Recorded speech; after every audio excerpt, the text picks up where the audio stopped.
So this morning I am going to attempt to make almond milk. And the reason for that is that on this 30 days, they suggest that you cut out dairy, certainly at the beginning, and then reintroduce it later. And I'm a bit of a dairy fiend, so I thought, well, I'll try this almond milk or whatever, you know, all these different milks. And then I looked at the price of them in the supermarket. It's like crazy. It's like £3-4 for a pint of, or a couple of pints of almond milk, and it's 95% water. So I thought, stuff it, I'll give it. How difficult can it be? So we're going to find out. So basically, I just read the recipes. It's really easy. It says to take a cup of, so I took a cup that size of almonds, and I have soaked them overnight. And then basically what it tells me to do is I've got to rinse these, get rid of this water because I can't use the water that they're actually in, and then just mix them with more water. So bear with me 1 second. Okay, so they're all rinsed, and I believe that I'm supposed to actually kind of take the skins off. and I had this idea that they were literally going to just fall off, and obviously they're not. And if anybody thinks that I'm going through taking skins off all of these, they're very much mistaken. I guess next time I should probably buy almonds that are already skinned. But I mean, the skins do come off relatively easily, but you know, life is too short to peel a mushroom, as who was it? Shirley Conran famously said. So basically what I'm going to do is I'm probably going to end up with brown almond milk. So I'm just going to chuck those all in my blender.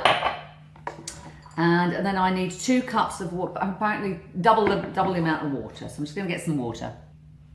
So I'm going to put in 2 cups of water, just double the amount of this. And it says you can adjust this depending on the kind of consistency you want, but we'll give it a proper try, the right kind of thing to begin with.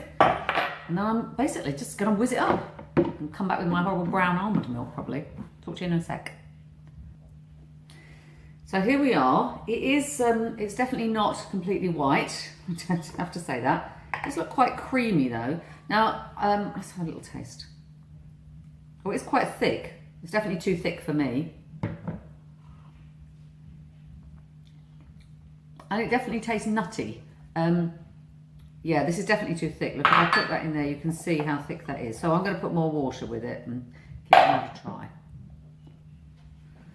Right, I've added a bit more water. It's still quite creamy, but I forgot. Of course, I have to strain it. Now, apparently you're supposed to do this through a muslin, but guess what? I didn't have a muslin. So I found an old tea strainer, so I'm going to give that a try, see how that goes. It'll probably take me forever. Okay, so let's get a spoon and give it a stir through. Yeah, I think probably I do need a muslin if I'm going to do this properly, because it will take forever. Although I have got a bigger fine sieve that I might try. Now apparently you can use like the almond. So obviously I'm going to be left with a kind of almond paste once all the liquid is drained through, which just tastes like almonds. And I would imagine it'd be really nice. You can use it in loads of things, but I'd imagine it'd be really nice, like mixed in with, say, porridge, or and obviously with my shakes. I can easily put it in my shakes. So let's have a look at it strained now. Oh yeah, it's much better consistency. Let's give it a taste. See what it tastes like. Yeah, I mean, it tastes milky. It's definitely got a nutty taste. But as a base for something like a smoothie, because I normally put water in my smoothies, so I reckon that this is going to taste much creamier. Obviously, it's got a lot more nutrients in than just water. I'm not quite sure about things like the fat content and everything like that, because I'm not sure how much of it stays in here, like the paste, and how much of it is in the water. So anybody who knows anything about almond milk, please tell me in terms of nutrients and things like that. I'd really like to know when it's homemade like this, because obviously we're not adding anything in. I'm sure that in the shop bought ones they add in, you know, vitamins and things like that. So I'd love to know what you think. I'm not sure whether I would have this in tea. I don't think I would.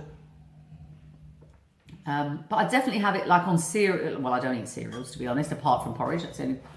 But I'd have it like on maybe on muesli or something like that. It's definitely got a very creamy texture. I can imagine in actually like in curry or something like that, where you want that almond flavour. This could be really delicious. It's growing on me. And I do say you can sweeten it a bit. So you can add a little bit of agave syrup. So let's give that a try. I'm going to put in a tiny bit because I've only got a little bit of, oh yeah, there we go. And you kind of sweeten it up a bit. Clean spoon.